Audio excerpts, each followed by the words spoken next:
क्या नाम है आपका? मेरा नाम है दर्शन उर्फ देव।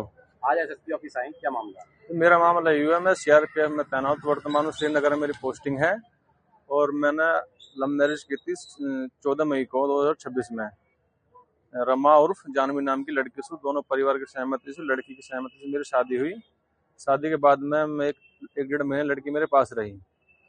दरअसल मुझे छुट्टी जाने के बाद में लड़की 10 मई को मेरी बातचीत हुई। मैं 10 मई को बातचीत करके घर पर मैं अपनी ड्यूटी पहुंच गया 10 तारीख में 10 मई को। और 4-6 दिन बाद में लड़की किसी सन्नी यादव नाम के लड़के के साथ, जो कि खानपुर थाने में तैनात है सिपाही रैंक में, और उसके साथ में सनी यादव आया है मेरे गांव में, मेरे घेर पे गाड़ी लाया है, ब्लैक कलर की स्विफ्ट, मेरे नंबर प्लेट की गाड़ी, और उसमें उसे बैठा के बहला फुसला के लड़की को लेकर चला गया है। और उसके बाद में उससे पूछताछ कर रहे हैं तो नहीं बता रहा, मेरे पास नहीं, ऐसा हमें बहका रहा है।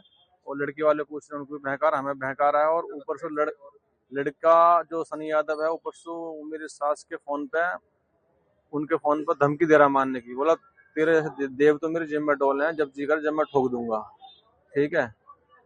और लड़की की मम्मी मेरे साथ आई हुई है एसएसपी ऑफिस में, इनको भी ये भी कुछ कहेंगी। आ जाओ। एसपी साहब से मैं मिला हूँ, एसपी साहब से 27 तारीख को मिला था।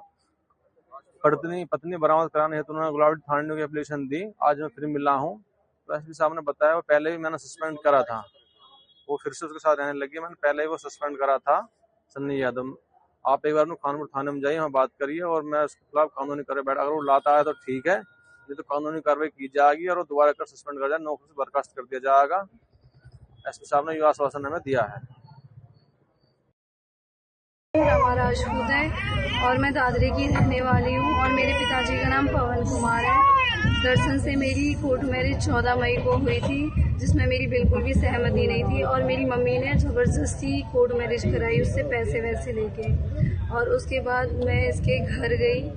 घर जाने के बाद कुछ टाइम बाद मेरे को पता चला कि इसने मुझसे झूठ बोल के तो शादी करी, ये बोल के कि हाँ मैं चौहान हूँ, चौहान बोल के शादी करी। इसने गुमराह किया। फिर दूसरी चीज़, वहाँ पे जाने के बाद मेरे को बोलता है कि मैं जाट हूँ। मैंने कहा तुम जाट हो, तुमने पहले क्यों नहीं बताया? और उसके बाद पता चलता है और लोगों से कि जाट नहीं झाटा है। और मैंने इस बात में विरोध किया कि मैं तुम्हारे साथ नहीं रह सकती। तो फिर मुझे मारने की धमकी देता है कि क्यों नहीं रहेगी तू, मैंने तुझसे शादी करी है, ये इतना सब कुछ कहने के बाद ये पी के आता है। पीने के बाद ये मेरे ऊपर हाथापाई करता है, कभी मेरे मुंह पे छांटा मारता है, कभी मेरा गला दबाता है, जिसकी मेरे पास सारी फोटोज वीडियोज हैं। और मैं अपनी सहमति से घर से आई थी, भटौना से अपनी सहमति से आई थी और मैं कोई भागी नहीं। उसने मुझ पे झूठे एलिगेशन लगाए कि कुछ कैश लेके आई है और गहने लेके आई है, जो कि मेरे पास एक फूटी कौड़ी भी नहीं है। मैं इसके घर गई थी, उसी टाइम पे इसने मेरा आईफोन और लैपटॉप सारी चीज़ छीन ली। जब मुझे मार रहा है, गाली दे रहा है और नई नई लड़कियों के साथ फोटोज वीडियोज हैं इसके फ़ोन में, तो मैं क्या करती? मैं वहाँ से आ गई। दर्शन बहुत नशेड़ी किस्म का इंसान है, बहुत अय्यास किस्म का इंसान है। मैंने इसके फ़ोन में नई नई लड़कियों के साथ इसकी फ़ोटोज़ वीडियोज़ देखी, जिसके प्रूफ मेरे पास है। और मैंने इससे बोला कि तुम ये सब क्यों कर रहे हो? तो बोल रहा है कि ये तो मेरा मन है, मैं तो ऐसे ही करूँगा।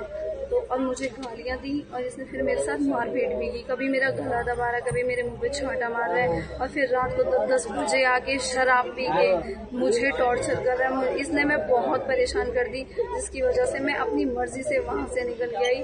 इसमें निर्दोष इंसान को, सनी यादव को ना फंसाया जाए, उसका इसमें कोई इन्वॉल्वमेंट नहीं है। मैं अपनी मर्जी से अपने पहले भटौना से खुर्जा गई, खुर्जा से फिर मैं डायरेक्ट अपनी दोस्त को लेके जम्मू चली गई। और इसने मेरे को धमकी दी थी कि अगर तू मुझे मिल गई तो मैं तुझे ना घर का छोड़ूंगा ना घाट का, तेरे मुंह पे तेजाब डाल दूंगा या तुझे जान से मार दूंगा। जिसकी फोटो वीडियोस मेरे फोन में है, इसके सारे प्रूफ है। ये बहुत साइको किस्म का इंसान है। इस इंसान के साथ मैं बिल्कुल नहीं रह सकती।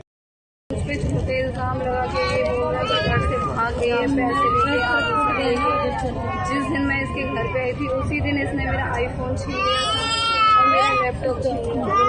उसके बाद मेरे ऊपर इतनी फाउंडेशन लगा दी थी कि मेरे पास कोई बच्चा तक नहीं आ सकता था। ये मुझे इतना इसने मेरे को परेशान किया कि मेरे को घर से जाने पे मजबूर कर दिया। मुझे इतना रात भर टॉर्चर करता गालियां देता, मारपीट करता। मैं अब दर्शन के साथ नहीं रह सकती। ये बहुत सन की इंसान है, इसका और लड़कियों से भी फिजिकल रिलेशन है। इस चीज़ की मेरे पास वीडियोस है। मैंने इसके साथ फोन में सब जब फोटोज वीडियोस देखी थी तो इसने मुझे बहुत मारा भी था। इस चीज़ की बात मैंने अपनी मम्मी से यही थी। मैंने कहा मम्मी ये ऐसे ऐसे ये मुझे मार रहा है तो तुम मुझे ले क्यों नहीं जाती। तो मेरी मम्मी बोलती है कि अब तो तुझे इसी के साथ रहना पड़ेगा, यहाँ आने की ज़रूरत नहीं है और तू तो हमारे लिए मर गई। ये वो मतलब बहुत सारी बातें कह डाली और बोल दिया कि तू कहीं भी चली जा लेकिन हमारे घर आने की ज़रूरत नहीं है।